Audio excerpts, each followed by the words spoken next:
The Benjamin Dixon Show is only possible with listener support. Go to www.thebenjamindixonshow.com to register for our blog and join the Progressive Army.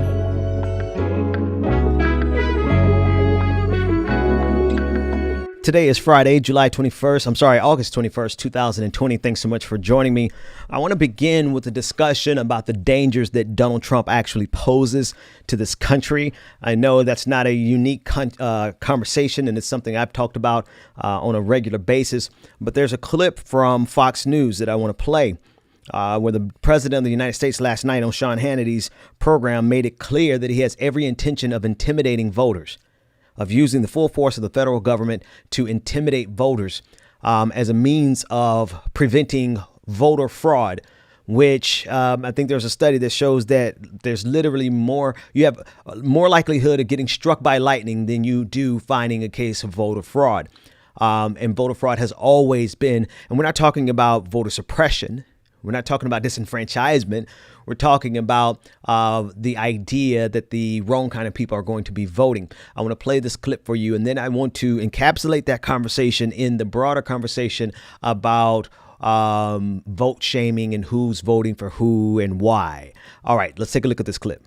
And I was checked every night. I was probably double checked, but I'm kidding. To get in the building, my question to you then is, are you going to have poll watchers? Are you going to have an ability to monitor to avoid fraud and cross-check whether or not these are registered voters, whether or not there's been identification to know that it's a real vote from a real American?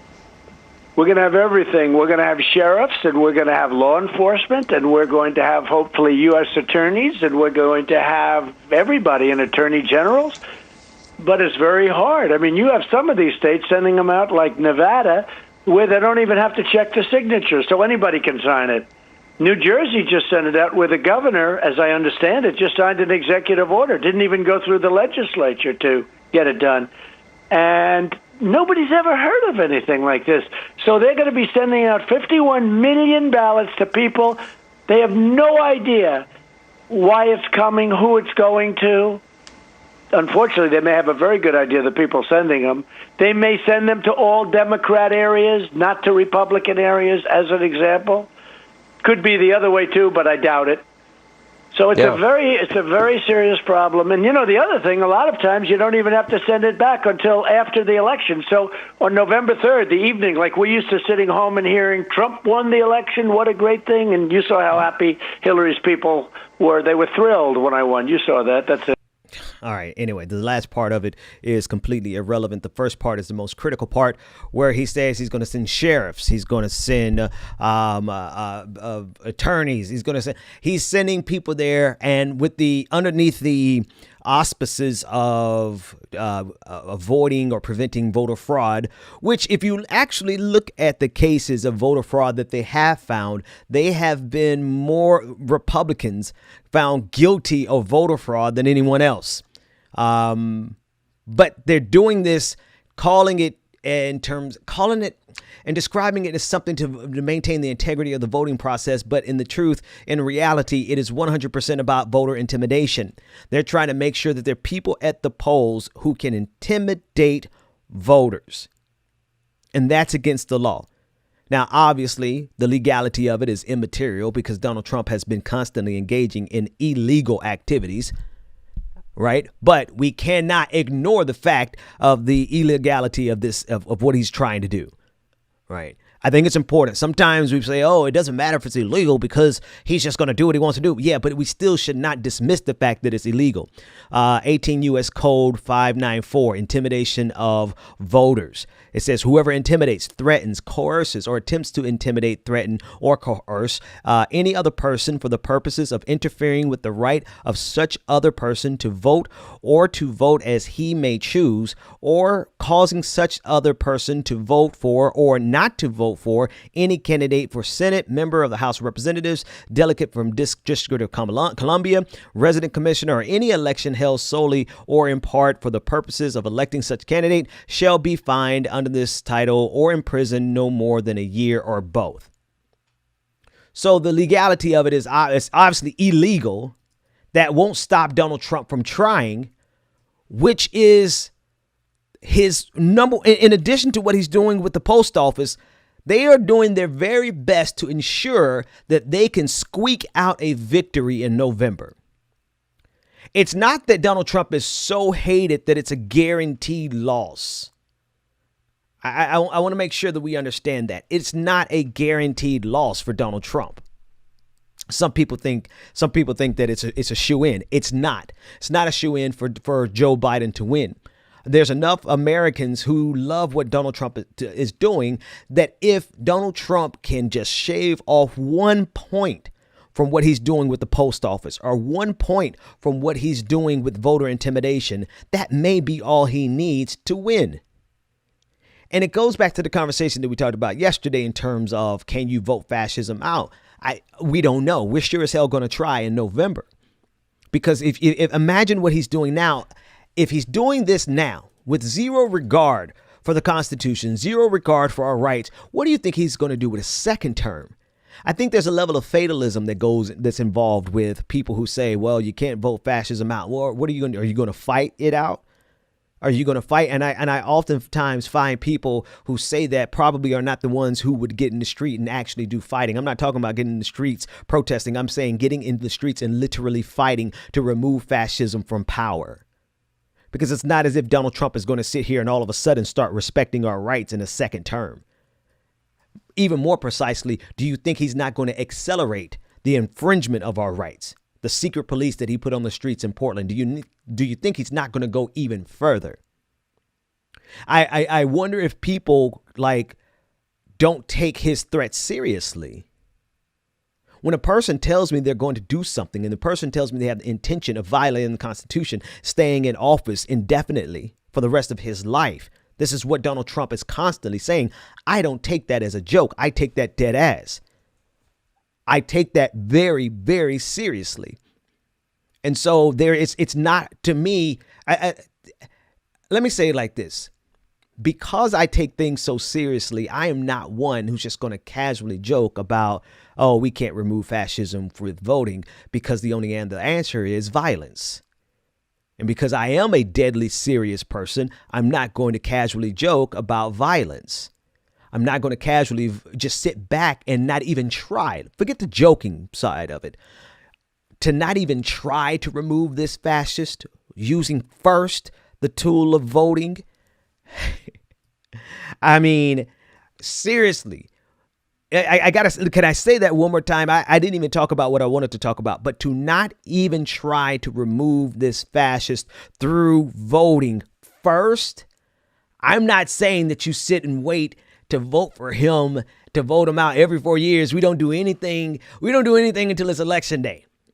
I'm not saying that at all. I'm saying, though, are we not going to try that first? Are we not going to at least use the institutions that are at our disposal to see if they even remotely work anymore? Of course, he's doing everything he can to prove you right, to say that we're going to have to get to the streets to actually remove him. And when I say remove him, I'm not talking about an illegal coup. I'm talking about a natural reaction to the infringement on our rights that Donald Trump is reveling in.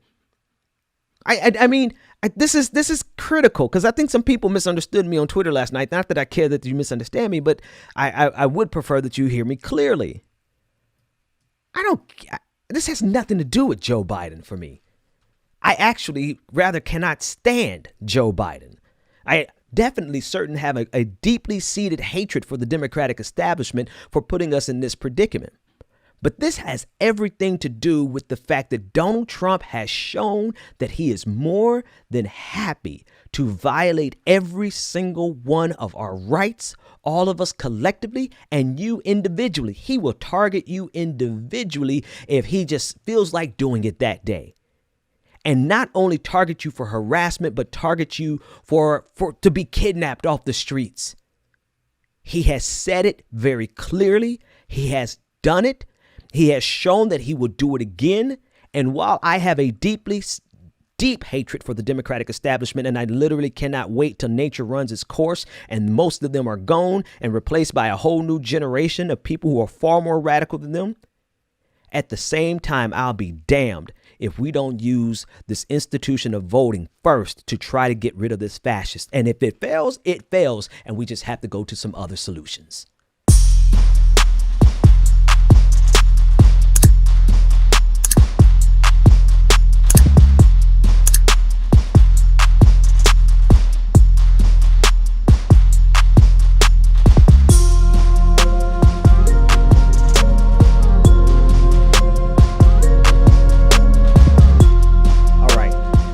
Get back to it. I want to actually finish that conversation because I didn't get to talk about it in the context that I actually wanted to.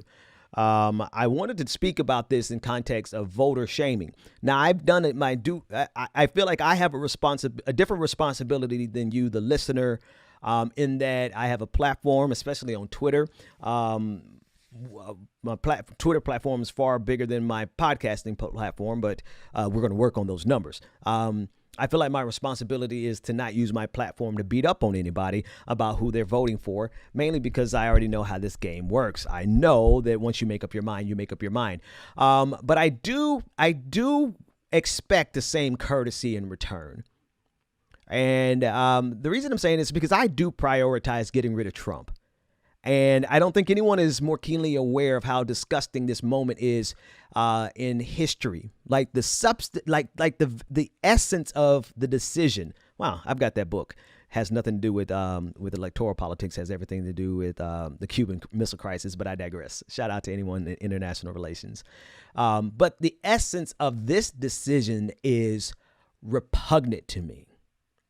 At the beginning of this pandemic, I told you I was sitting in my car. I'm not going to tell you what kind of state of mind I was in, but it really hit me like a ton of bricks. I'm like, are you telling me that our choice right now has to be between full chaos and disorder being brought on to us by a fascistic wannabe dictator or the neoliberal status quo? So I saw this decision coming down the pipe, and I hated it then, and I hate it now. And I didn't know clearly at the time where I fell on that decision. But as more and more people started to die of COVID-19, and I saw exactly how reckless this country was, particularly Donald Trump, I made my decision that is Donald Trump is. The way he has handled COVID-19 alone is a non-starter for me. It's unacceptable. Real people have died. 170,000 real people have died, and we can easily see 300,000, 500,000 people if this man gets another term. And it's precisely because he is Donald Trump, and the way he handles things based on his ego is unique and above any other president in the history of my lifetime. I could have counted on Ronald Reagan managing this better than Donald Trump. Ben, what about the AIDS crisis? Yeah, I'm sorry. I still could have counted on Donald Trump doing this way worse than Ronald Reagan. Can you imagine how Donald Trump would have handled the AIDS crisis? For the love of God. As bad as George W. Bush was with Katrina, I'm not rehabilitating one of them. I'm saying the scum of the earth would do better than Donald Trump. George W. Bush, who belongs in The Hague, who deserves nothing but the rest of his life being tortured the same way he tortured people, still would have done a better job with COVID-19. And because this is right here in literally taking the lives of our friends and our family, I can't play around with this man. I prioritize getting rid of Donald Trump. I hate the decision that we are having to face. I hate the nature of our politics. I hate the nature of our two-party system, but nobody is more keenly aware of it than me. And I prioritize getting rid of Donald Trump. Now, I make all those statements because what I've come to realize is that people go through a lot of contortions to try to draw equivalences where they don't exist. That's one thing. And actually, I don't even want to talk about that because do you whatever you want to do. I'm going to try to respect your space. But if you don't respect my space, then I am going to have to show you the logical inconsistencies in your arguments. I am going to have to show you why you are being ridiculous, and you are going to bring a side out of me that nobody likes. So why don't we just return the favor? If somebody is not doing what you want them to do in this election, just keep scrolling. Can you do that? Is that too much to ask? Just keep scrolling. But the problem is that people want to, people who don't want you to vote for Joe Biden want to control you as much as Democrats who want to force you to vote for Joe Biden. Let me move this. This music is trying to creep up on me, so I don't want to end this segment yet. I got like 6 other segments, but this might end up being the whole damn show. Because it's the hypocrisy that bothers me, right? Hypocrisy bothers me more than anything else. People honestly think that we haven't sat down and considered everything. Like, do you honestly believe that we haven't taken into consideration everything? But no, you don't care about that. People don't care about that. What people really honestly care about is being able to force you into doing what they want you to do. And then they cry, well, don't vote shame me. Don't vote shame me because I'm voting third party. I'm voting for I haven't. I'm not. But if you don't want to be voter shamed, you stay the hell out of my mentions. I tell you that goddamn much, because I am not the one.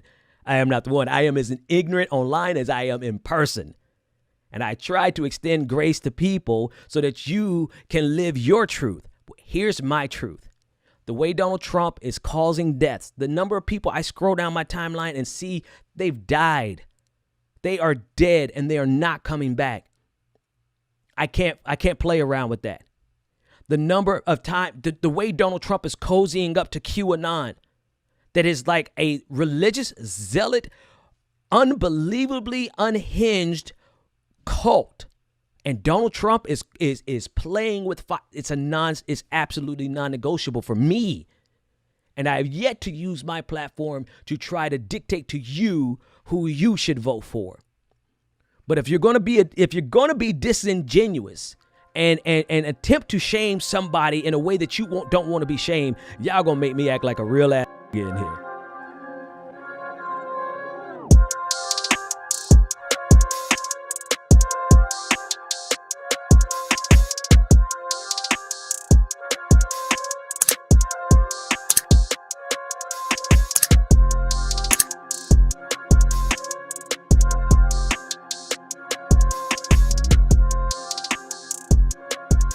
Let's get back to it. I don't apologize for that last segment. I just had to get that off my chest. Clowns in my mentions sent me down to the garage to beat up on this box on this heavy bag at 2 a.m. because I was like, I refuse to I'm not going to bed angry. I'm going to sleep good. So I had to beat the shit out of my boxing bag last night. And I do want to take a minute to thank everybody who is an ignorant ass on Twitter. Because of you, I'm losing all this weight. So you guys are good for something. All right, let's get to the real story here. I want to talk about Steve Bannon getting arrested. Yesterday, I played clips of Donald Trump saying that he knew nothing about nothing. He had nothing to do with it. Well, that's not exactly the case. Here's a clip of Chris Kobach. Now, Chris Kobach was the former Secretary of State, I believe, for Kansas. And he led up Donald Trump's voter integrity commission. Right. We're just talking about voter fraud. Donald Trump appointed Chris Kobach to head up this commission to stamp out voter fraud back around 2017. And they turned up no results. There was nothing. It completely fell apart. But I mentioned Chris Kobach because of how closely he was connected to Donald Trump. And so much so that Donald Trump endorsed him for governor. So Chris Kobach has a direct line and a direct connection to Donald Trump. I'm going to play a clip that of Chris Kobach explaining that the Build the Wall movement that Steve Bannon got indicted for yesterday had the explicit blessing of Donald Trump. Listen in. This is Jennifer Lawrence with We Build the Wall. We are here today with Chris Kobach, and earlier this week, Chris Kobach had a very interesting discussion. Who was it with, and what was the outcome of that discussion? I was speaking with the president, and we were talking about a variety of issues. And the topic came up. I mentioned that I was working with We Build the Wall.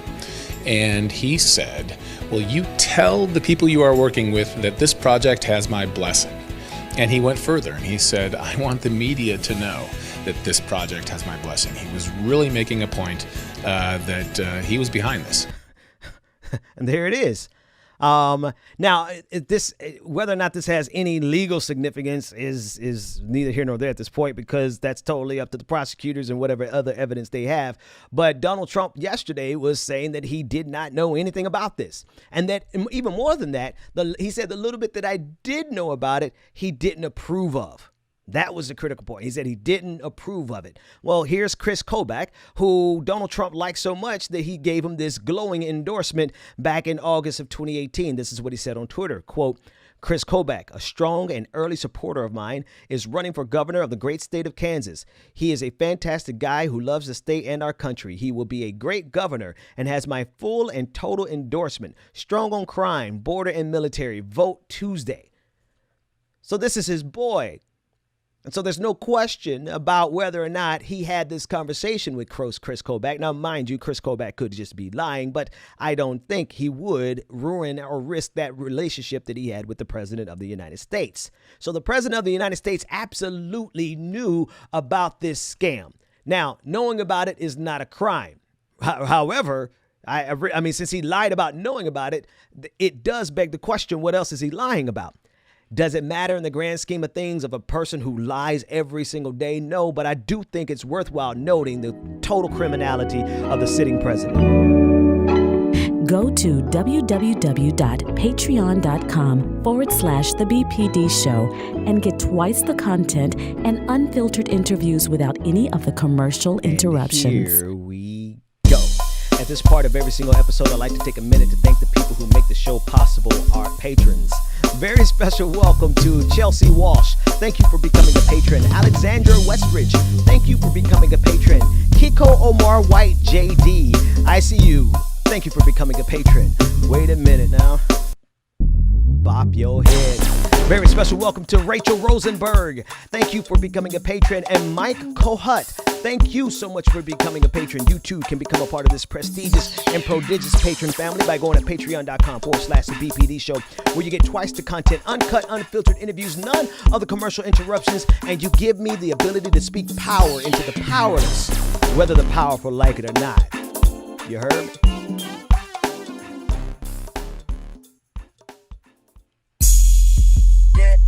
Welcome back to The Benjamin Dixon Show. Visit us online at thebenjamindixonshow.com. Yep. Welcome back.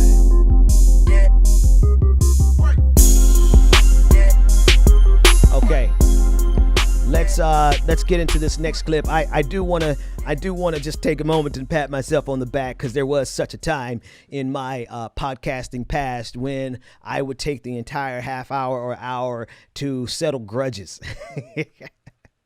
And I'm just extremely ecstatic about the fact that I was able to pull myself out of the thing that I was pissed about this morning before I started broadcasting. So you guys just help me pat myself on the back for being able to go ahead and continue covering the news. It's growth. It's growth. I'm not always, I'm not always on top of things, but here we go. I'm doing better and getting better.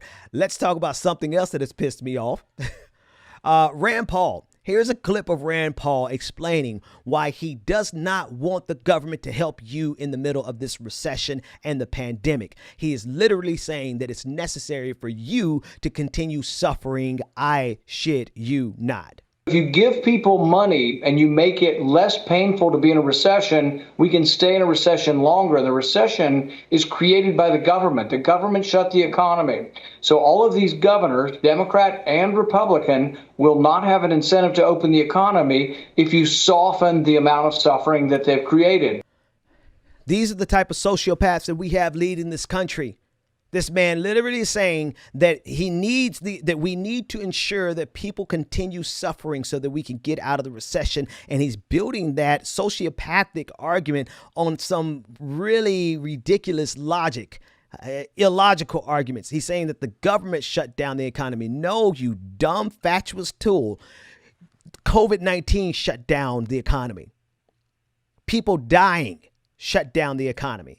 The fact that individuals have the right to make the decision for themselves whether or not they are going to go and participate in an economy for the sake of your donors' bottom line and quarterly profit margins, or am I going to stay home and protect our family?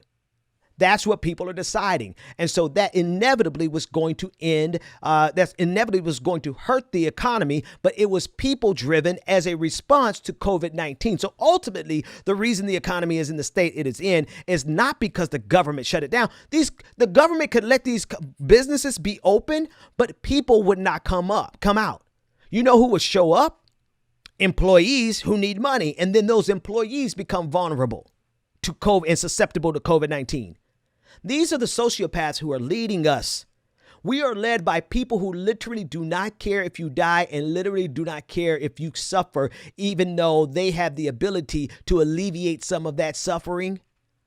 Okay, this man, Rand Paul, is literally living off of taxpayer dollars, comfortably doing COVID-19. But he is so sociopathic. And I'm using that word because it's the accurate description of him. He is such a sociopath that after he tested positive for COVID-19, he went and took a swim in the Senate swimming pool with colleagues, spreading it to who knows how many people he spread it to. So you would expect someone who has zero regard for the life of his colleagues to have zero regard for the life of the rest of us. But yet and still, this is who was sent to represent the state of Kentucky. We gotta stop letting stop letting monsters, outright malevolent sociopaths lead this country. This man is comfortably making $174,000 a year, telling us why he needs us to suffer so that the economy can open back up. Never mind the fact that the economy will never recover if we keep losing 1,500 people a day to a virus that if we had shut down if we had a proper shutdown, we could have beat a long time ago, like other countries. But because of the inordinate level of ignorance in the Republican Party and the nature of their death cult, we are going to be dealing with COVID-19 for a long time to come.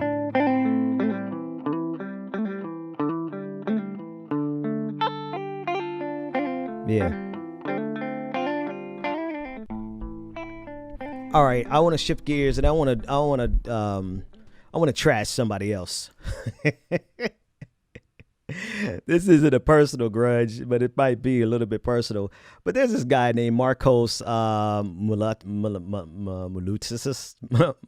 Malusis, whatever, Marcos. He's the founder of the Daily Kos, and I think he has some significant investments in Vox.com. He made his entire fortune off of clickbait, and he built an empire off of clickbait. So I'm punching up. So I think that's relevant. You know, it's not a grudge match. I'm punching up. But he is the quintessential Democratic establishment hack, without question. But he said something, I usually ignore him. I think this might be the second time I've ever mentioned him on this podcast in 5 years. But he said something on Twitter yesterday that I think is worthwhile discussing because it shows the rightward shift of the Democratic Party in no uncertain terms. Here's what he tweeted out yesterday. He said, quote, "I'm all about rubbing it in the face that our nominee actually goes to church. Ours is now objectively the party of faith, family values, and national defense." Okay, folks, I'm glad I decided to do this because faith, family values, and national defense are literal dog whistles. It's not an issue of you being a person of faith. I'm a person of faith. It's not an issue of you being a person of family values. I am pretty much a person of traditional family values. I'm extremely conservative when it comes to my family. It's just the makeup of my family, right? So it's not that. But it's the combination, faith, family values, and national defense, that is republicanism. And when they say those things, they're not just talking about your right to be a person of faith. They're talking about their right to infringe on everybody else's faith or lack thereof. Right? They're talking about being able to have Christianity and the dominant position in this country at the expense of Muslims, at the expense of non-believers, at the expense of agnostics and atheists. Right? So when they say family values, they're not talking about your right to be a person of family values. They're talking about their right and their privilege to infringe on anyone who does not conform to your family values. You see how that works? It's not that they want you to be free, want to be free to be them. It's that they don't want you to be free to be you. And national defense is obviously just a token word for the military industrial complex. I'm out of time for the public show. Go to patreon.com to get the full hour podcast or the full hour video. I will see you next time. The Benjamin Dixon Show is only possible with listener support. Go to www.patreon.com/The BPD Show and support The Benjamin Dixon Show. If you like this episode, be sure to share, like, and subscribe.